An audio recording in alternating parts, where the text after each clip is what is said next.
요한복음. 이단 사상과 교리를 경계하여 진리를 수호하고 교회를 보호하기 위해 기록되었습니다. 사도들의 생존 시대에도 이미 교회 안에 들어와서 진리를 변질시키고 신앙을 위협했던 그릇된 사상과 교리들이 있었습니다. 유대로부터 들어온 것은 율법주의이고 헬라로부터 들어온 것은 영지주의입니다. 그런데 사도들이 모두 순교한 1세기 말에는 더욱 심각한 위협이 된 상황이었습니다. 율법주의에 대한 부분은 바리새인 율법학자였던 사도 바울이 로마서나 갈라디아에서 교리적으로 정리했습니다. 그런데 요한은 율법의 한계성과 그리스도를 통해 시작된 생명의 새 언약의 탁월성을 우회적인 방식으로 증언했습니다. 특히 영지주의의 주요 이론인 이원론과 가연설에 대하여 진리를 바로 세우려고 했습니다. 그러다 보니 언뜻 보면 요한복음이 이원론이나 영지주의의 영향을 받은 것처럼 보이기도 합니다만 궁극적으로는 그 모든 것을 뛰어넘어 그리스도와 복음의 진리를 확증하고 있습니다.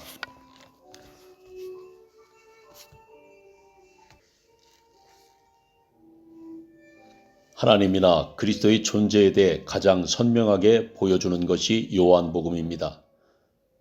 많은 사람들이 요한복음은 하나님의 존재에 관해서 성경의 어떤 책들보다 하나님의 구별된 삼위적 존재의 표현이 가장 많이 기록되었다고 말하는데 표면적으로 보면 충분히 그렇게 생각할 수 있겠지만 역설적이게도 하나님이 오직 홀로 한 분이심을 가장 선명하게 보여주는 내용으로 이루어져 있습니다.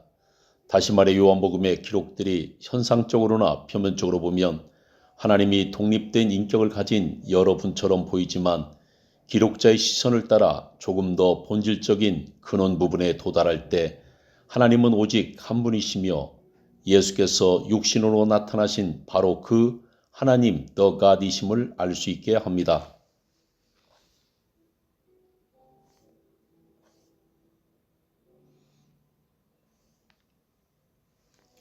요한복음 공부를 위해 이해해야 할 점이 있습니다.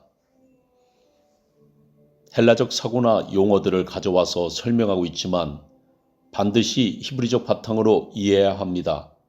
요한복음은 헬라적 개념들을 가져와서 그리스도와 생명의 진리를 변증합니다. 따라서 다른 복음서는 하나님 나라가 주제로 나타나지만 요한복음은 말씀이 육신이 되신 메시아, 하나님의 아들, 영원한 생명이 그 중심 주제입니다. 다시 한번 설명하건대 헬라인들은 세계를 두 가지로 구분하여 보고 있습니다. 하나는 우리가 살고 있는 현실 세계이며 물질 세계입니다. 그리고 또 하나는 초월적 세계이며 보이지 않는 세계입니다. 현실 세계는 보이지 않는 세계의 그림자의 세계이며 모사의 세계이며 오히려 비실제의 세계입니다. 보이지 않는 궁극의 세계는 모든 사물의 원형이 존재한다고 여깁니다. 현실 세계에 있는 사물들은 이러한 원형의 세계의 모방에 지니지 않는다고 생각합니다. 그리고 물질은 악하고 영은 선하다고 여깁니다.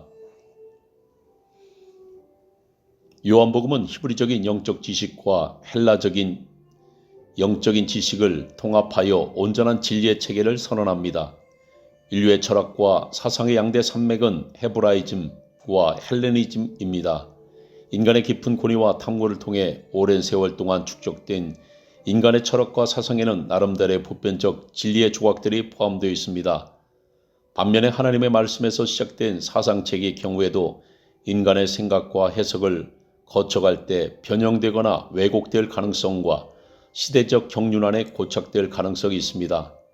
하나님은 임시적이었던 것을 완전한 것으로 그림자적인 것들을 실제화된 것으로 전환시키는데 사람들은 그것을 이해하지 못하기 때문에 함께 동참하지 못하는 것입니다. 따라서 어떤 사상도 완전한 것은 없습니다. 요한복음은 헬라인들에게 그들이 추구하는 초월적 세계, 로고스 또는 이데아의 그 궁극의 정점이 바로 예수 그리스도라고 선언합니다. 그는 태초부터 계신 로고스이고 만물은 그에 의해 만들어졌다는 것입니다. 그리고 그들이 선망하는 완전한 이데아의 세계가 그리스도가 주인 되신 하나님 나라는 것과 오직 거듭남을 통해 그것에 이룰 수 있다고 말합니다. 그리고 유대인들에게는 그들이 따라왔던 구약적 신앙은 완성품이 아니며 그것들은 모두 그리스도를 향하고 있기 때문에 율법이나 옛 언약의 종착점이 예수 그리스도시고 그분은 새로운 언약과 새로운 창조와 영원한 생명의 출발점이시라는 것을 말하고자 하는 것입니다. 예수님의 간접적인 자기 증언 방식을 이해해야 합니다. 이는 육신 안에서 인간의 신분으로 말씀하시기 때문입니다. 예수님은 자신이 그리스도나 하나님이라는 사실을 직접적으로 말씀하신 적이 한 번도 없습니다. 인간으로서는 그렇게 말씀하실 수 없는 것입니다.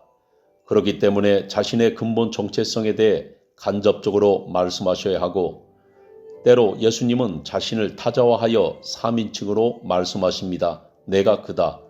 요한복음 4장 26절, 8장 24절, 9장 35, 30절 그 화법을 이해해야 합니다. 예수님이 사람의 신분이기 때문에 자신이 직접 하나님이신 것을 드러내지 않지는 않지만 오직 하나님만이 하실 수 있는 확실한 선언들을 주목해야 합니다. 예를 들면 예수님이 자기 선언을 하실 때 사용하는 I am이라는 용어가 하나님께서 모세에게 자신을 계시하실 때 쓰였던 표현이라는 점과 오직 하나님만이 사용할 수 있는 진실로라는 아멘 강조용법 그리고 하나님만이 행하실 수 있는 죄사함의 권세 사용 등입니다. 이러한 내용들은 진행하면서 차근차근 나누겠습니다. 요한복음은 예수 그리스도의 정체성에 관해 몇 단계의 점층적인 구조로 게시되어 있음을 이해해야 합니다. 예를 들면 예수님이 요단강에서 침례를 받으실 때 마치 성령을 받는 것처럼 비둘기 같은 형상으로 임했습니다. 그런데 그 예수님은 성령을 주시는 자라고 말씀합니다. 성령을 주시는 분이 성령을 받는다? 이것은 모순이 아닙니까? 그리고 성령을 보내주시겠다는 분이 고와 같이 버려두지 아니하고 자신이 오시겠다고 말씀하십니다. 성령을 받은 자, 성령을 주시는 자, 성령을 보내리라. 내가 너희에게 오리라. 모순처럼 보이지만 이것이 점층적인 계시입니다. 이러한 계시 구조는 요한복음의 여러 부분에서 나타납니다. 이 방식을 이해하지 못하면 요한복음은 도리어 우리를 큰 혼란에 빠지게 합니다. 따라서 요한복음에서 그리스도의 정체성에 관한 부분은 지식이나 학문적인 관점으로 이해할 것이 아니라 그리스도에 대한 계시적인 관점에서 풀어야 합니다.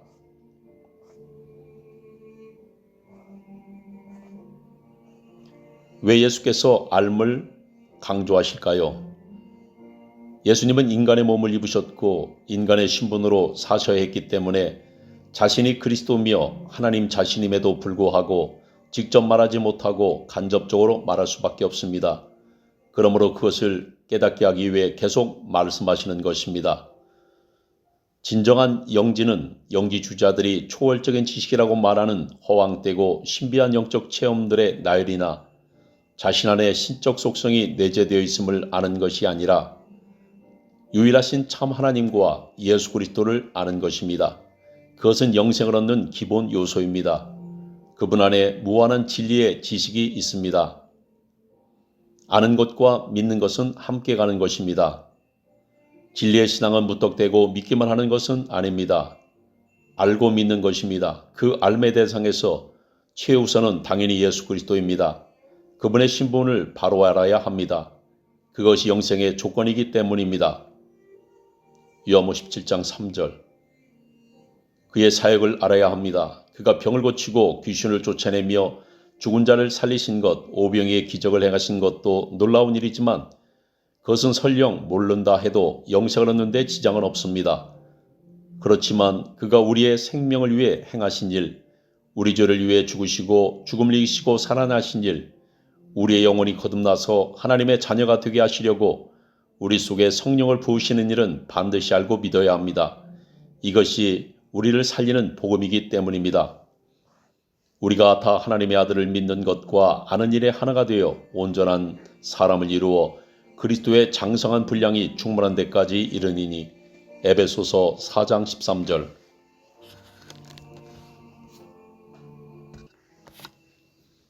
요한의 증언보다 더 확실한 증거 내게는 요한의 증거보다 더 큰 증거가 있으니 아버지께서 내게 주사 이루게 하시는 역사, 곧 내가 하는 그 역사가 아버지께서 나를 보내신 것을 나를 위하여 증언하는 것이요. 요한복음 5장 36절. 사람들 중에서만 본다면 요한의 증거보다 더 권위 있고 확실한 증거는 없습니다.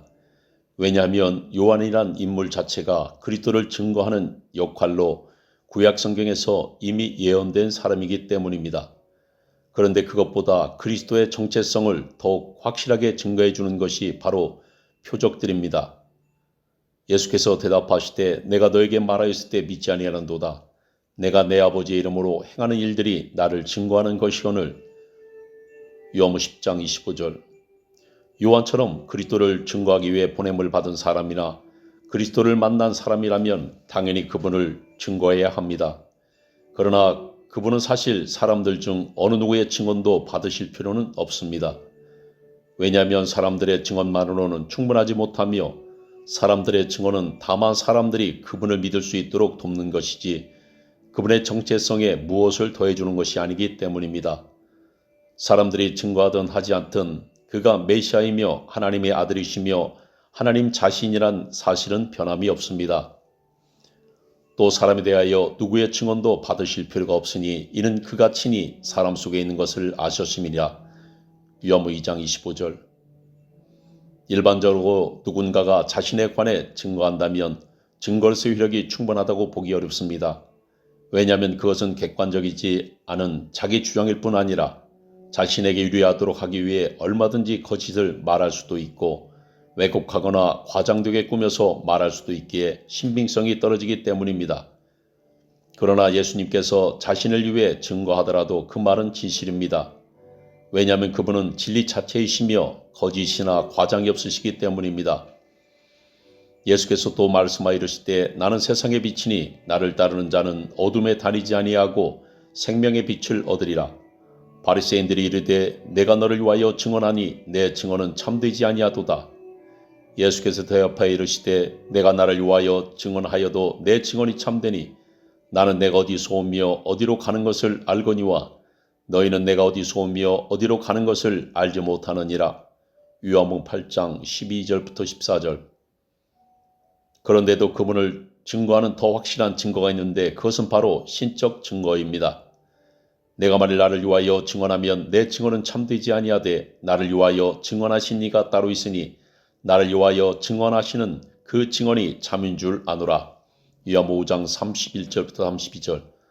또한 나를 보내신 아버지께서 친히 나를 위하여 증언하셨느니라. 너희는 아무 때에도 그 음성을 듣지 못하였고 그 형용을 보지 못하였으며 요한복음 5장 37절. 그 신적 증언이란 사람들의 입술을 통한 것이 아니라 하나님께서 친히 하시는 것입니다. 예수께서 침례를 받으실 때 성령이 비둘기처럼 임하는 것이나 곁에 있는 사람들이 다 들을 수 있도록 공개적으로 하늘로부터 음성이 들리는 등이 바로 그것입니다. 하늘에서의 음성은 3번 기록되는데 요단강에서 침례를 받으실 때와 제자들과 변화산에 계실 때 나사로를 살리신 후 요한복음 12장에서 명제로 올린 헬라인들이 예수님을 만나고 찾을 때입니다. 요한복음 12장 26절부터 30절. 우리가 성경을 읽으면서 혼란스러워하는 부분이 이렇게 하늘에서 들려오는 음성이나 성령의 증거 때문이기도 합니다. 유일하신 참 하나님이 아버지 아들과 성령으로 역사하시는 것을 오해하여 아버지 하나님과 아들 하나님과 성령 하나님으로 완전히 구분되는 세 분의 하나님들이 존재하신다고 생각하는 이유가 이러한 표현들 때문에 그렇습니다. 너희 율법에도 두 사람의 증언이 참되다 기록되었으니 내가 나를 위하여 증언한 자가 되고 나를 보내신 아버지도 나를 위하여 증언하시느니라. 요한복음 8장 17, 18절. 여기에 하나님께서 율법에 정해놓으신 두세 증인의 원칙이 작용합니다. 어떤 특정한 사건이나 인물에 대한 사실이 왜곡되는 것을 방지하기 위해 두세 명의 증인들의 일치된 증언이 있어야 한다는 것입니다. 사람의 모든 악에 관하여 또한 모든 죄에 관하여는 한 증인으로만 정할 것이 아니요 두 증인의 입으로나 또는 세 증인의 입으로 그 사건을 확정할 것이며 신명기 19장 15절. 하늘에서 들려온 음성이나 비둘기 같은 성령의 나타남이나 보혜사 성령의 증거 등이 이 신적인 두세 증인의 원칙을 위한 것입니다. 내가 아버지께로부터 너에게 보낼 보혜사 곧 아버지께부터 나오시는 진리의 성령 오실 때 그가 나를 증언하실 것이요 너희도 처음부터 나와 함께 있으므로 증언하느니라. 요한복음 15장 26-27절. 그리고 예수께서는 자신이 행하시는 표적들과 기록된 모든 성경이 자신을 증언하고 있다고 말씀하셨습니다. 이것도 신적 증언의 하나라고 말할 수 있습니다. 예수께서 대답하실 때 내가 너에게 말하였을 때 믿지 아니하노다. 내가 내 아버지의 이름으로 행하는 일들이 나를 증언하는 것이거늘. 요한복음 10장 25절. 너희가 성경에서 영생을 얻는 줄 생각하고 성경을 연구하거니와 이 성경이 곧 내게 대하여 증언하는 것이니라. 요한복음 5장 39절.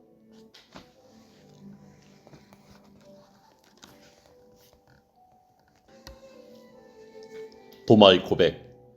도마가 대답하여 이르되 나의 주님이시요 나의 하나님이시니이다. 요한복음 20장 28절. 요한복음이 궁극적으로 하고 싶은 말. 사람들이 예수님께 하는 모든 고백과 사람들에게 선언하는 모든 증언의 결정판이 도마의 고백입니다. 유대인들에게 있어서 여호와 외에 주님이 없고 그분 외에 하나님은 없습니다. 부활하신 예수님을 만난 자리에서 도마는 나의 주님 더 로드이시오 나의 하나님 더 갓이십니다라고 고백합니다. 요한복음에는 핵심 요절이 되는 성경 구절들이 상당히 많지만 예수님의 정체성에 대해 말하는 핵심 중에 핵심되는 두 개의 구절을 뽑으러 간다면 17장 3절과 20장 28절을 뽑겠습니다. 영생은 곧 유일하신 참 하나님과 그가 보내신 자 예수 그리스도를 아는 것이니이다. 도마가 대답하여 이르되 나의 주님이시요 나의 하나님이시니이다.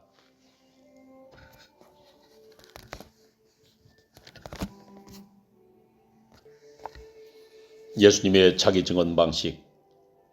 요한복음 연구에서 특히 예수님께서 자신을 증거하시는 방식과 화법을 이해하는 것이 매우 중요합니다.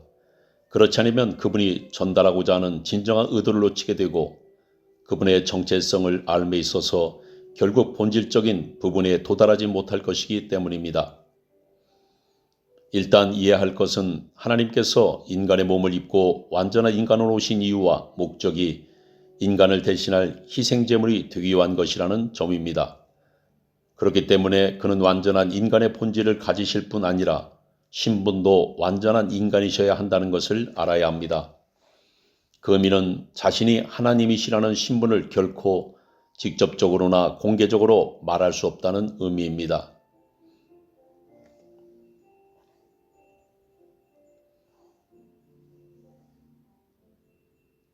예수님의 경우를 이에 빗대어 이해하는 것이 매우 중요합니다.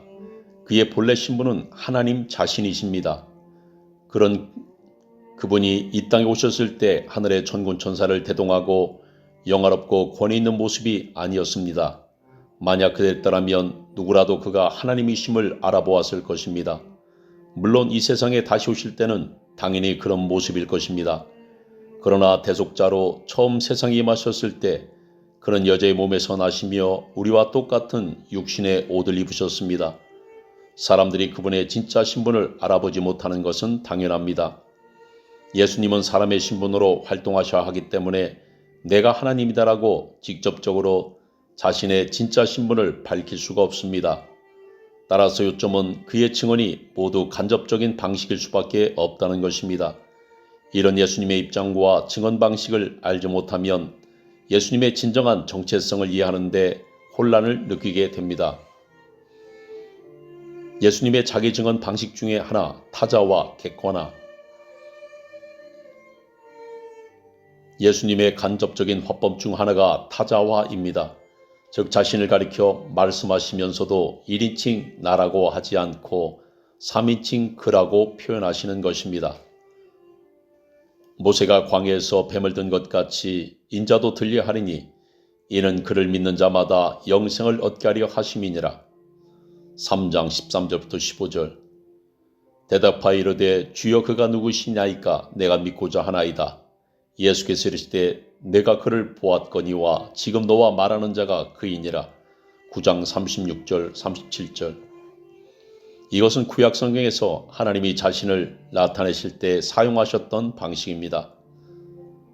나 여호와가 말하노라 너희는 나의 증인 나의 종으로 택함을 입었나니 이는 너희가 나를 알고 믿으며 내가 그인 줄 깨닫게 하려 함이라. 나 이전에 짐을 받은 신이 없었느니라 나의 후에도 없으리라. 이사야 43장 10절. 내가 그인 줄. 야곱아 내가 부른 이스라엘아 내게 들으라. 나는 그니 나는 처음이요 또 나는 마지막이라. 이사야 48장 12절. 나는 그니.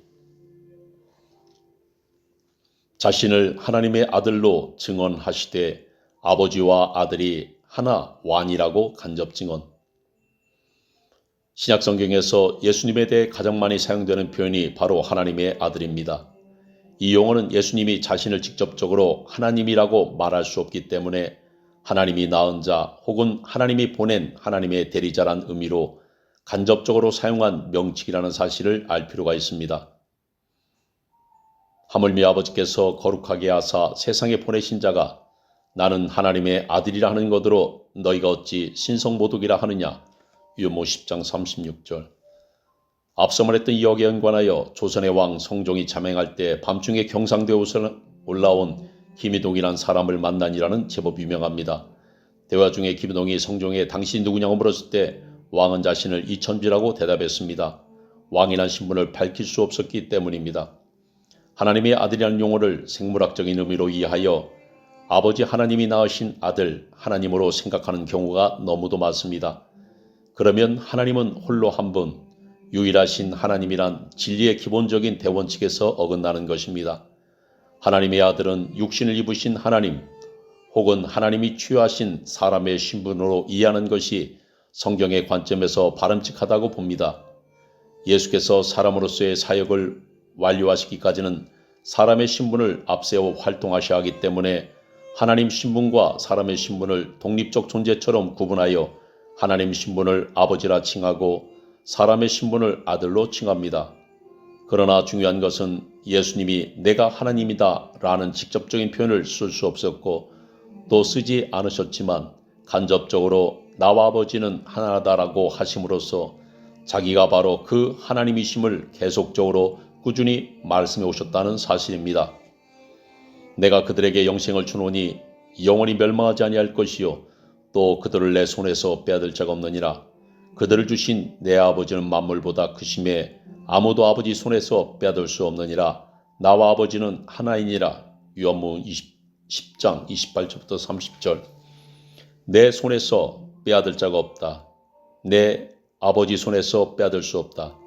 이 말씀은 동등한 권세를 가진 두 분을 말하는 것이 아니라 나와 아버지가 하나의 존재라는 간접적 표현입니다. 그가 사람이시며 동시에 하나님 자신을 의미합니다. 다음 편도 주목해 보시기 바랍니다. 내가 진실로 진실로 너에게 이르노니 너희가 무엇이든지 아버지께 구하는 것을 내 이름으로 주시리라. 요한복음 16장 23절. 내 이름으로 무엇이든지 내게 구하면 내가 시행하리라. 요한복음 14장 14절. 무엇이든지 아버지께 구하는 것을 내 이름으로 주시겠다는 것과 내 이름으로 내게 구하면 내가 행하리라는 것과 모순이 있어 보이지 않습니까? 나와 아버지가 하나가 아니라면 이 말씀들은 모순입니다. 이 모든 말씀들은 예수님이 자신을 하나님 자신이라고 직접 증언할 수 없는 것 때문에 간접적으로 표현할 수밖에 없는 결과입니다. 내 것은 다 아버지의 것, 아버지의 것은 내 것, 내 것은 다 아버지의 것이요 아버지의 것은 내 것이온데. 요한복음 17장 10절. 아버지 하나님과 아들 하나님 두 분의 하나님이 모든 것을 공유하는 것이라고 이해한다면 아직 예수님의 자기 증언 방식을 이해하지 못하는 것입니다. 나와 아버지는 하나, 즉 내가 그 하나님이라는 간접적 표현입니다. 아버지께서 죽은 자를 살리심, 아들도 살려냄. 아버지께서 죽은 자들을 일으켜 살리심 같이 아들도 자기가 원하는 자들을 살리느니라. 요한복음 5장 21절. 동등한 능력을 가진 두 분을 말하는 것이 아니라 아들 사람과 아버지 하나님이 하나라는 것을 말씀하고 있습니다. 한 번은 제자 빌립이 예수님에게 주여 아버지를 우리에게 보여주옵소서 그리하면 족하겠나이라고 요청했습니다. 요한복음 14장 8절. 그랬더니 예수께서는 대단히 파격적인 대답을 하셨습니다. 예수께서 이르시되 빌립아 내가 이렇게 오래 너희와 함께 있을 때 내가 나를 알지 못하느냐? 나를 본 자는 아버지를 보았거늘 어찌하여 아버지를 보이라 하느냐? 요한복음 14장 9절. 아버지를 보여달라는데 내가 이렇게 오래 너희와 함께 있을 때 내가 나를 알지 못하느냐라고 하십니다. 그러고는 나를 본 자는 아버지를 보았거늘 어찌하여 아버지를 보이라 하느냐고 다시 확인 대답을 하십니다. 이것은 누가 보아도 내가 아버지다라는 말의 간접 표현입니다. 이러한 표현 역시 인간의 신분이신 예수께서 자신이 그 하나님이심을 직접 바뀔 수 없는 상황에서 최대한 자신의 신분을 알리시려는 의도에서 나온 말씀으로 이해할 수 있습니다.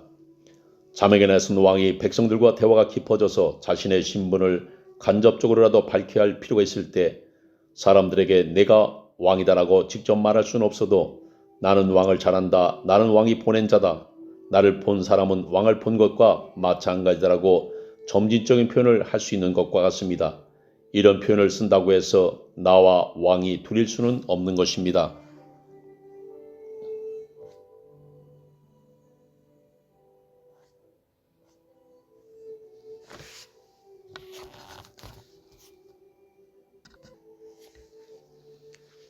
본질적 근원적인 암.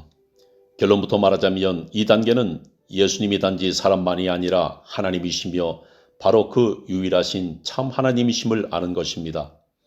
예수님은 완전하고 철저한 인간의 신분으로 활동하셔야 했기 때문에 자신을 직접 하나님으로 표현하시지 않고 자신이 지닌 완전히 다른 두 가지의 본질과 속성, 즉 신성과 인성, 하나님 신분과 사람 신분을 아버지와 아들이란 용어로 구분하여 사용하셨습니다.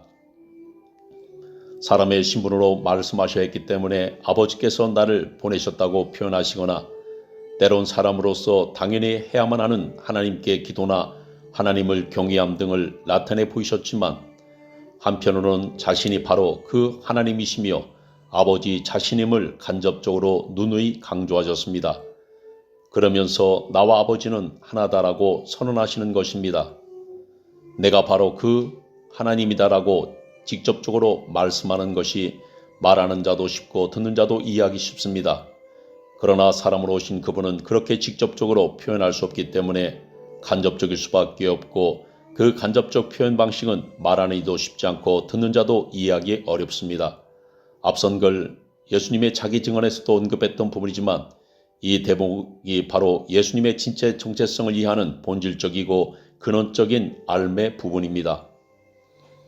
예수께서 아버지를 언급하시니까 바리새인들이 내 아버지가 어디 있느냐고 따져 묻습니다. 이에 그들이 묻되 내 아버지가 어디 있느냐? 예수께서 대답하시되 너희는 나를 알지 못하고 내 아버지도 알지 못하는도다.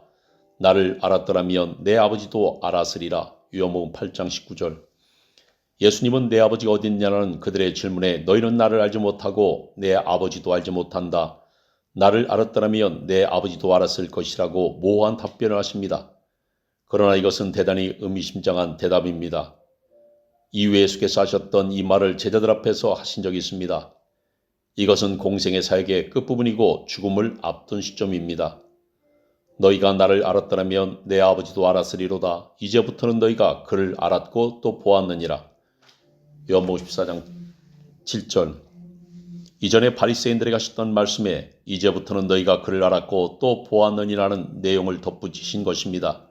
이에 제자 빌립이 주여 아버지를 우리에게 보여주옵소서 그리하면 족하겠나이다 라며 아버지를 보여달라고 요청합니다. 빌립은 일찍부터 예수를 그리스도로 깊이 있게 했던 인물입니다.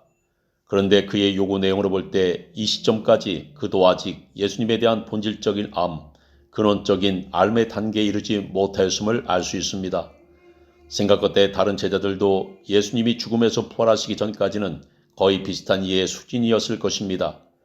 이에 대한 예수님의 답변은 다소 책망조이며 대단히 도전적입니다. 예수께서 이르시되 빌립아 내가 이렇게 오래 너희와 함께 있을 때 내가 나를 알지 못하느냐? 나를 본 자는 아버지를 보았거늘 어찌하여 아버지를 보이라 하느냐? 요한복음 14장 9절. 아버지를 보여달라는 빌립의 요청에 예수님은 나를 알지 못하느냐고 되묻습니다.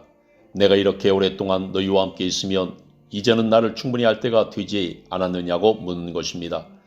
요청에 대한 답변으로는 동문서답 같지만 이것은 내가 아버지 그 하나님인 것을 아직도 알지 못하느냐라는 의미의 간접 표현이라는 것을 알 수 있습니다. 그리고 나를 본 자는 아버지를 보았거늘 어찌하여 아버지를 보이려느냐 하느냐고 하신 것은 더 이상은 보여줄 것이 없다는 것입니다. 내가 그 I am he, I am that I am인데 무엇을 누구를 더 보여달라는 말이냐는 것입니다. 예수를 바로 한다는 것은 아버지와 아들에 관하여 바로 한다는 것입니다. 그 말은 예수가 하나님의 신분으로서는 아버지이며 사람으로서는 아들이라는 것을 아는 것입니다. 그래서 하나님의 아들, Son of God이란 성경적 이해는 천사처럼 피조된 시적 존재나 별도로 존재하는 아들 하나님, God the Son이 아니라 인간의 몸을 입고 오신 그 하나님, The God을 의미하는 것입니다. 두 분의 하나님이나 세 분의 하나님이 아니라 오직 한 분의 하나님이 사람의 아들로 활동하고 Son of Man 계시는 것입니다. 예수께서는 제자들에게 후일에 사람들이 너희를 핍박하는 이유도 아버지와 아들을 제대로 알지 못하기 때문이라고 하셨습니다. 사람들이 너희를 출교할 뿐 아니라 때가 이르면 물은 너희를 죽이는 자가 생각하기를 이것이 하나님을 섬기는 일이라 하리라. 그들이 이런 일을 할 것은 아버지와 나를 알지 못함이라. 요한복음 16장 2절. 정리하자면 아버지와 아들을 바로 한다는 것은 아버지 그 하나님과 아들 인자가 예수라는 인물 안에서 하나라는 것을 이해하는 것입니다. 나와 아버지는 하나이니라 하신데 요한복음 10장 30절. 아버지와 내가 뜻이 같다 하더라든지 신의 공동체 안에서 본질이 동일하다는 연합체로서의 하나를 의미하는 것이 아니라 존재의 하나를 말하는 것입니다. 아버지와 내가 뜻이 같다라든지 신의 공동체 안에서 본질이 동일하다는 연합체로서의 하나를 의미하는 것이 아니라 존재의 하나를 말하는 것입니다. 요한복음 17장 3절은 요한복음의 요절 중 하나라고 해도 과언이 아닙니다. 영생으로 유일하신 참 하나님과 그가 보내신 자 예수 그리스도를 아는 것이니이다. 영생의 기본 조건은 하나님이 유일하신 분이라는 것과 그가 보내신 자 그리스도를 아는 것이라고 했습니다. 여기서 기본 전제는 하나님은 유일하신 분이라는 사실입니다. 하나님은 둘이나 셋이거나 공동체일 수가 없습니다. 예수를 하나님으로 인식하는 것은 본질적인 이해에 근접한 것입니다만 바로 그 하나님이 아닌 또 한 분의 하나님, 아들 하나님으로 인식한다면 이것은 성경에서 벗어난 사고이며 빗나간 이해입니다. 따라서 이 말씀의 참된 뜻은 지금까지의 표현으로 보면 홀로 한 분이신 하나님, 아버지와 사람 신분의 그리스도인 아들을 바로 아는 것이라고 할 수 있겠습니다. 결국 예수를 바로 아는 것입니다. 그가 하나님, 아버지시며 사람 아들이시라는 것, 즉 인간의 몸을 입고 오신 유일하신 참 하나님이심을 아는 것입니다. 이사야 선지자의 예언을 참고해 보겠습니다. 이는 한 아기가 우리에게 낳고 한 아들을 우리에게 주신 바 되었는데 그의 어깨는 정사를 메었고 그의 이름은 기묘자라 모사라 전능하신 하나님이라 영존하신 아버지라 평강의 왕이라 할 것임이라. 이사야서 9장 6절. 예수는 아기로 태어나셨지만 전능하신 하나님이시며 사람의 신분으로는 아들이었지만 동시에 하나님으로서는 영존하신 아버지셨습니다. 아버지와 아들은 하나입니다.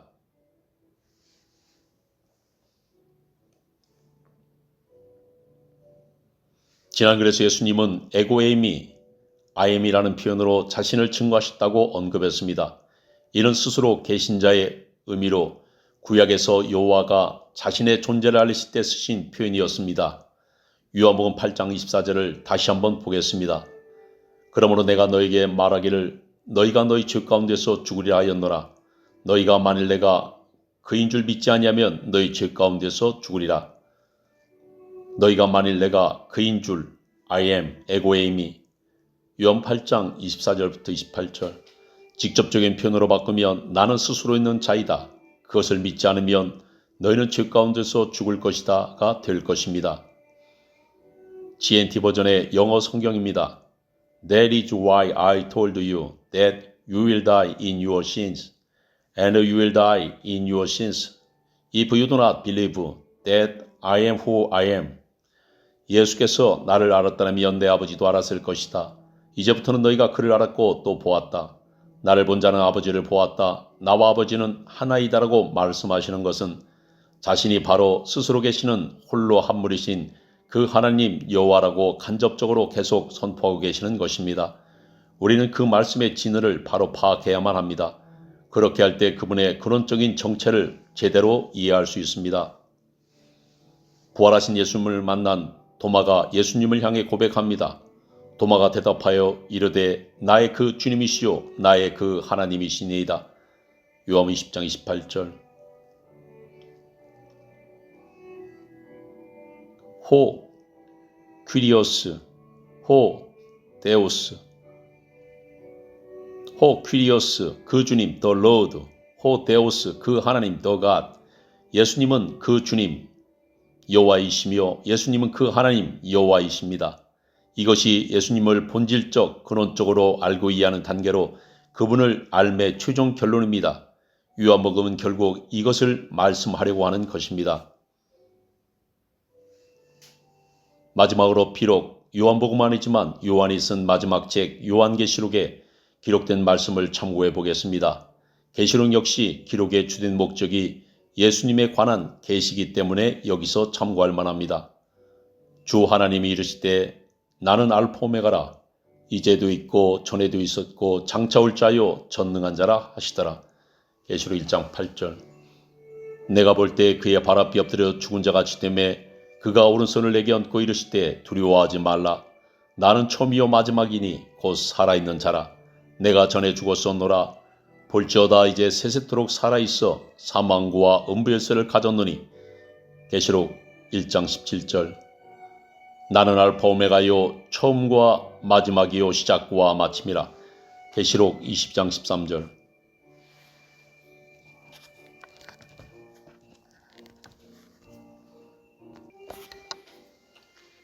성령 받음에 대하여 요한복음 3장에 성령으로 거듭남은 성령 받음을 말합니다. 성령을 받는 사람은 성경 이름같이 그 배에서 생수의 강이 흘러 나올 것입니다.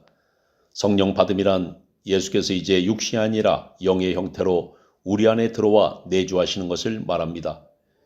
요한복음 1장 12절에서 영접하는 자, 곧 그 이름을 믿는 자들에게는 하나님의 자녀가 되는 권세를 주셨다고 했는데 이는 혈통으로나 육정으로나 사람의 뜻으로 나지 아니하고 오직 하나님께로부터 난 자들이니라고 하셨습니다. 하나님께로부터 났다는 것이 곧 성령으로 거듭난 사람이라는 것을 알 수 있습니다. 흥미있는 사실은 영접이는 헬라어 단어는 람반으로서 취하다, 붙잡다의 의미인데 강력하게 붙잡다, 강권하여 요청하다라는 뜻을 가지고 있습니다. 예수님이 요한복음 7장에서 누구든지 목마르거든 내게로 와서 마시라. 나를 믿는 자는 성경의 이름과 같이 그 배에서 생수의 강이 흘러나오리라고 선언하신 것을 요한이 이는 그를 믿는 자의 받을 성령을 가리켜 말씀하신 것이라고 설명했는데 여기서 성령을 받는다는 단어가 동일한 람바노입니다. 그리고 성경에 관한 요한복음의 마지막 말씀인 성령을 받으라는 말씀도 역시 람바노입니다. 사도 요한은 복음서의 시작과 중간과 끝에서 즉 처음부터 끝까지 일관되게 영으로 우리 안에 임하시는 예수님에 대해서 말씀하고 있습니다. 따라서 성령을 받는다는 것은 예수님이 영으로 우리 안에 임하여 내주하시는 것이고 그것이 예수님을 영접 람바로 하는 것이며 그것이 성령으로 거듭나는 것이며 또 생수행하기 흘러나오는 사건이고 제자들과 함께 계시던 예수님이 안에 들어오시는 사건인 것입니다. 영접한다는 말을 영접기도를 하는 것으로 이해하는 것은 성경을 왜곡하는 것이며 대단히 위험한 생각입니다. 왜냐하면 아직 성령도 받지 않고 거듭나지도 않은 상태인데 단지 정형화된 기도를 따라하는 것만으로 이미 거듭나서 구원받은 하나님의 자녀가 된 것으로 착각하게 만드는 것이기 때문입니다. 성경의 단 몇 구절을 취하여 교리화할 것이 아니라 전체를 아우르는 흐름을 보여야 합니다. 예수님과 성령의 관계성에 관하여 가장 표면적인 예는 예수님에게 비둘같이 성령이 임했다는 것입니다. 일부의 사람들은 예수님이 우리와 똑같은 평범한 인간이었는데 성령이 임하여 비로소 기름 부음을 받은 메시아가 되었다고 주장하기도 합니다. 예수님을 요셉과 마리아 아들 나사렛 사람이라고 알면서 예수님을 다 안다고 생각하는 것과 유사합니다. 표면적인 이해입니다. 그런데 이에 대한 한 단계 깊은 심층적 이해는 그가 성령을 주시는 분이라는 것입니다. 그래서 다른 보혜사 진리의 영을 보내주시겠다고 하신 말씀이 여기에 해당합니다. 그런데 가장 깊은 근본적 이해는 그가 바로 성령 자신이시라는 것입니다. 신분과 역할과 사역의 구분 때문에 나와 아버지로 나누고 나와 성령으로 나누어 표현하지만 가장 깊은 본질적이고 근본적인 이해는 예수께서 아들이시지만 아버지이시며 영으로 임하시는 성령이라는 사실입니다. 이것이 요한복음의 중요 메시지입니다.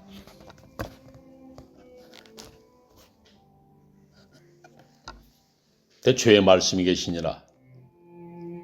요한복음은 태초에 말씀이 계시니라고 말씀을 시작합니다. 이는 창세기 시작과 매우 흡사합니다. 창세기는 하나님이 주어가 되어 말씀하시고 만물을 창조하시는 방식의 서술이라면 요한복음은 태초에 말씀이 존재했는데 만물은 그에 의해서 지음을 받았고 그가 없이 된 것이 하나도 없다고 증언합니다.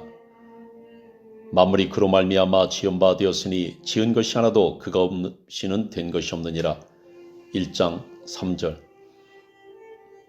요한복음 1장에 들어가면서 중요할 것은 말씀을 어떻게 이해할 것인가입니다. 태초에 말씀이 계셨고 이 말씀이 하나님과 함께 있었으며 그 말씀이 곧 하나님이시다는 이 한 문장이 쉽고 간단하게 이해될 만한 내용이 아니기 때문에 이 구절은 다양한 신학적 해석을 낳았습니다. 그러한 서로 다른 이해는 결국 예수가 누구신가 하는 가장 근원적인 질문에 대한 답이 일치하지 않음에서 비롯되는 것입니다. 물론 이 구절만을 가지고도 일면 예수 그리스도의 정체성을 추론할 수 있겠으나 모호한 내용을 이해할 때는 전체적인 결론을 통해 접근하는 것도 필요합니다. 우리는 요한복음 해설에 앞선 글에서 이 복음서의 특징들 중에 예수님에 대한 표면적 이해와 심층적 이해를 다루면서 이 부분에 대한 확실한 답들을 이미 나눈 바가 있습니다. 요한복음을 탐구하는 모든 과정에서 항상 해석의 도구로 사용해야 하는 것은 표면적인 이해와 심층적인 이해입니다. 다른 말로 한다면 밖으로 보여지는 인간으로서 예수님의 신분과 그 안에 감춰져 있는 창조자이신 하나님 아버지로서의 본연의 신분을 구분하여 이해하면서 말씀을 배워나가는 것입니다. 그래야 기록자의 의도를 제대로 파악할 수 있고 성경의 진리가 왜곡되지 않게 이해할 수 있습니다. 많은 사람이 말씀을 구약에서 여호와 혹 야훼로 알려진 하나님이 아닌 또 다른 신적 존재일 것이라고 이해합니다. 여호와 하나님은 본래 한 분이셨는데 영원전에 아들 하나님을 낳으셨고 그래서 또 한 분의 하나님이 더 생겨났으며 말씀은 바로 그 아들 하나님을 가리킨다는 것입니다. 하나님을 바로 아는 것은 대단히 중요합니다. 그것은 영생과도 직결된 문제이기 때문입니다. 17장 3절. 중요한 점은 성경에 하나님의 아들, Son of God이란 용어는 수없이 많이 등장하지만 아들 하나님, God the Son은 단 한 번도 언급조차 된 적이 없다는 사실입니다. 이 두 가지 용어가 같은 의미로 이해되거나 그 차이가 구분되지 않는다면 비근한 예를 들어 대통령의 아들이란 말과 아들 대통령이란 말이 같은 의미인지를 생각해 보면 됩니다. 대통령의 아들이라 하면 그 아들이 어린아이일 수도 있겠고 성인일 수도 있겠지만 어찌되었든 오직 한 명의 대통령과 그가 낳은 아들이 있는 것입니다. 그러나 아들 대통령이라는 용어는 아버지는 당연히 대통령일 것이고 아들도 대통령이란 의미라서 그 집안의 대통령이 최소한 2명 존재하는 것입니다. 이처럼 그 용어의 의미는 완전히 다른 것입니다. 만약 2분 이상의 하나님이 존재한다면 하나님은 오직 한 분이라고 증거하는 수많은 신구약 성경 내용들과 충돌하는 심각한 모순이 발생합니다. 이렇게 성경 전체의 내용과의 조합뿐만 아니라 범위를 좁혀서 요한복음 내에서만 보더라도 영생은 곧 유일하신 참 하나님과 그가 보내신 자 예수 그리스도를 아는 것이라는 말씀과도 정면으로 배치되는 것이기 때문에 결국 이런 방식의 이해는 성경적인 개념에서 출발한 것이 아니라 초기 기독교가 지나왔던 헬라나 로마의 종교의 뿌리를 받고 있던 다신론 개념이 기독교 안으로 유입된 결과입니다. 말씀은 헬라 원문에서 로고스라는 단어가 사용되었습니다. 로고스는 헬라인들이 사용하는 일상 용어인 동시에 철학적 깊은 의미를 내포하고 있는 단어입니다. 요한복음은 헬라어로 기록되었기 때문에 헬라인들이 사용하는 단어들을 사용하는 것은 당연합니다. 그러나 같은 단어를 사용한다고 해서 깊은 내적 의미까지 동일하게 그대로 담고 있다고 말할 수는 없습니다. 요한복음 탐구의 앞선 글에서 살펴보았듯이 사도 요한은 요한복음을 기록할 때 히브리적인 깊은 뿌리에 기반을 두면서 헬라적인 사상과 개념과 용어들도 사용하여 그리스도의 복음을 증거하고 있다는 것을 알 수 있습니다. 그러므로 로고스라는 용어를 이해하면서도 히브리적인 배경과 헬라적인 사상적 배경으로 나누어서 접근하는 것이 필요하다고 생각합니다.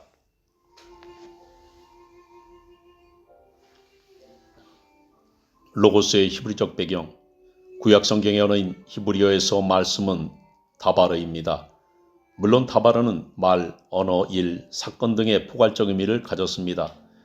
히브리어 성경의 헬라어의 번역본인 70인역은 말씀을 의미하는 다바르의 역으로 로고스를 사용하고 있습니다.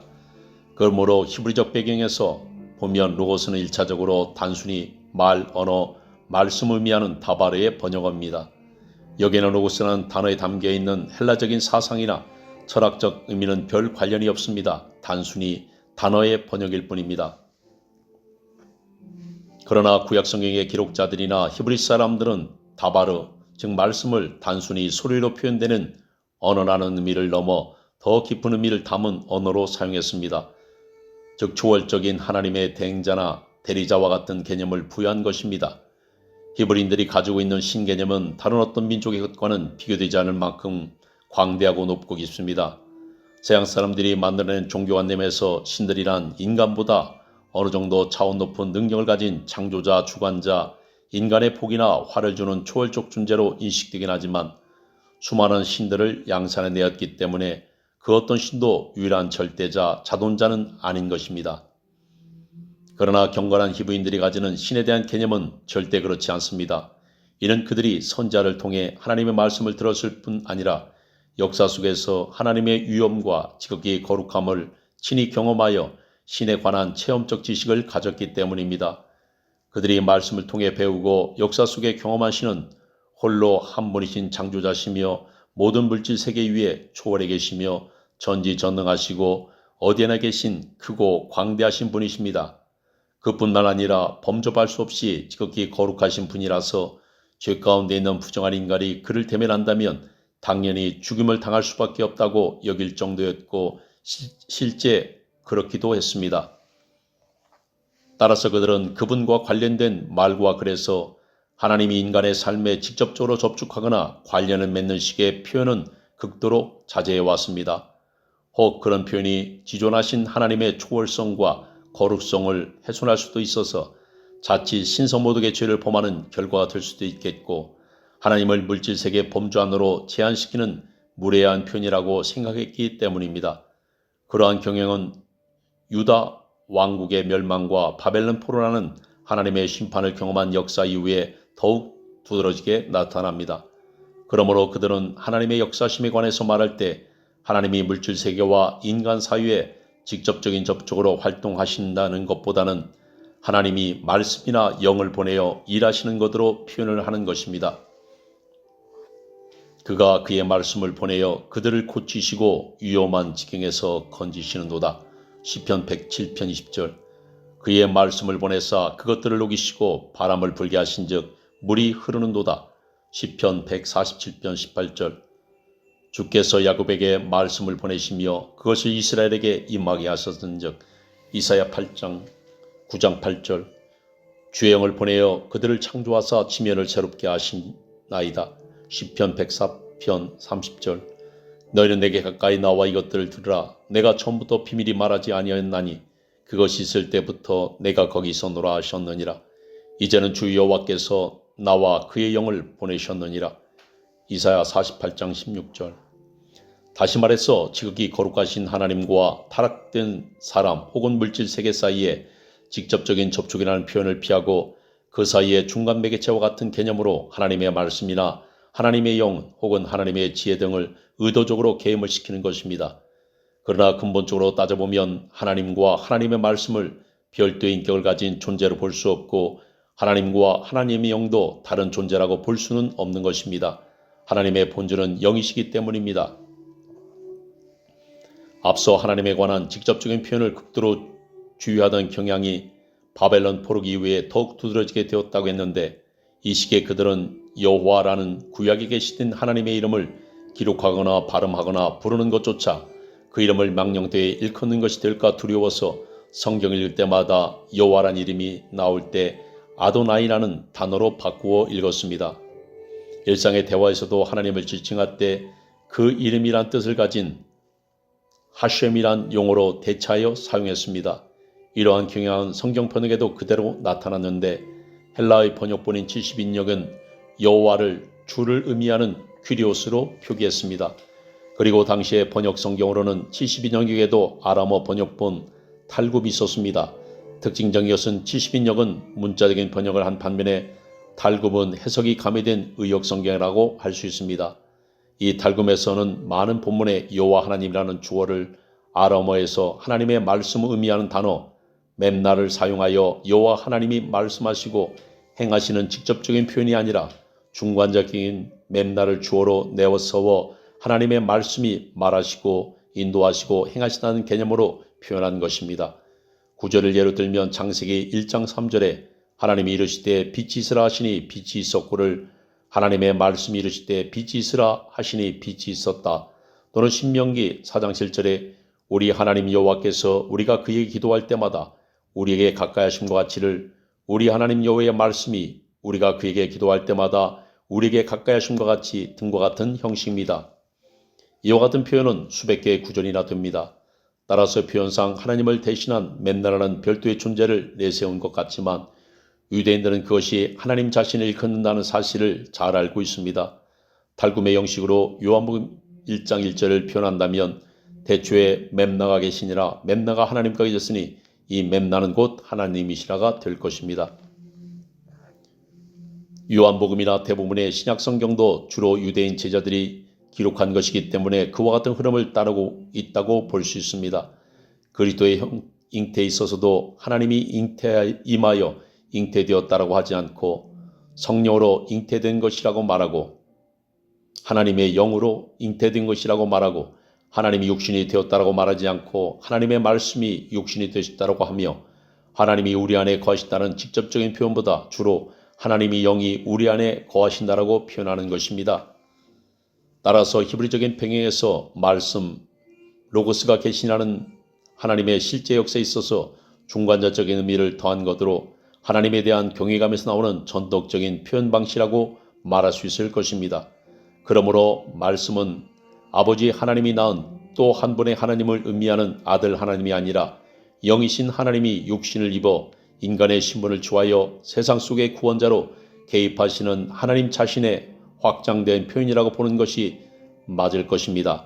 구속자로 임하시려는 태초부터의 경륜이 하나님 안에 확고하게 예정되어 있었고 이제 나타난 것입니다. 따라서 말씀은 곧 하나님 자신인 것입니다.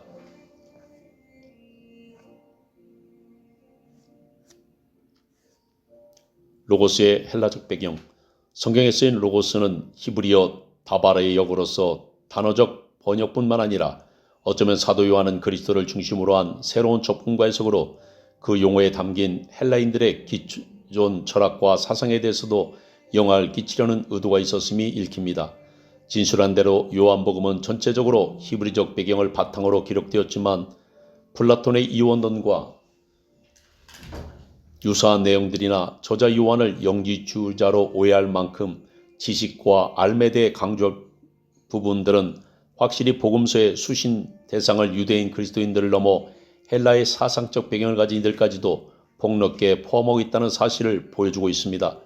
따라서 헬라인들의 철학에서 핵심 사상 중 하나인 로고스도 역시 그들의 관념과 학문적 추론을 뛰어넘는 실존과 실체로서의 로고스의 의미를 제시할 목적도 있음을 알 수 있습니다. 헬라인들에게 로고스란 단어는 히브리어의 다바르처럼 크게 두 가지 의미를 가집니다. 하나는 실제하는 현실 세계에서 언어적 표현인 말, 이야기 등과 그것의 일체적 뿌리가 되는 이성, 사상, 정신 등으로 이해됩니다. 그리고 또 하나는 가장 심오한 의미로서 현상의 영역을 넘어선 형 이상의 본질적 영역에서 현상세계를 존재하게 지탱하는 근본 원리나 법칙 등으로 간략하게 요약될 수 있는데, 그 형 이상의 구체적인 이론의 부분에서는 학자들마다 나름대로의 서로 다른 개념으로 해석되어 왔습니다. 이는 어차피 추상적인 내용을 다루는 부분이기 때문에 이론의 옳고 그름을 판가름할 수는 없는 것입니다. 그러나 사도 요한은 이처럼 명확하게 구명할 수 없어서 추상적일 수밖에 없는 본질의 영역, 형 이상의 부분에 대해 가장 완전한 모범 답안을 제시하듯 복음서의 첫 도입부에서 선언하고 있습니다. 결국 요한복음은 히브리인들이 가졌던 다바르에 대한 다소 불분명한 개념들과 헬라인들이 가진 초월 세계에 대한 막연하고 추상적인 개념들을 이제 눈으로 확인되고 손에 잡히는 실제가 되어 나타난 놀라운 하나님의 경륜을 증언하고 있는 것입니다. 사도 요한은 서신서인 요한일서 첫머리에서 대초부터 있는 생명의 말씀에 관하여는 우리가 들은 바요, 눈으로 본 바요, 자세히 보고 우리 손으로 만진 바라 이 생명이 나타내신 된지라, 요한일서 1장 1, 2절이라고 다시 한번 이 부분을 언급했습니다.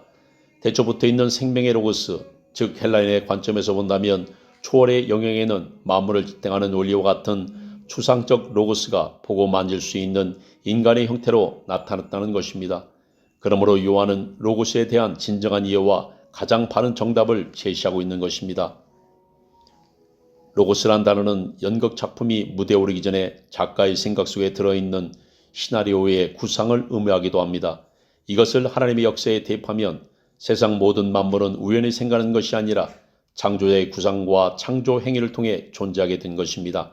하나님의 구원이나 하나님의 나라도 창조 이전에 하나님이 구상하셨고 그것을 하나님의 시간에 맞추어 이루어 가시는 것입니다. 그 하나님의 구상을 의미상 유사한 개념으로 하나님의 경륜이나 예정, 작정 등의 용어로도 이해할 수 있을 것입니다. 따라서 로고스는 세상의 시작과 과정과 완성을 향한 하나님의 구상입니다.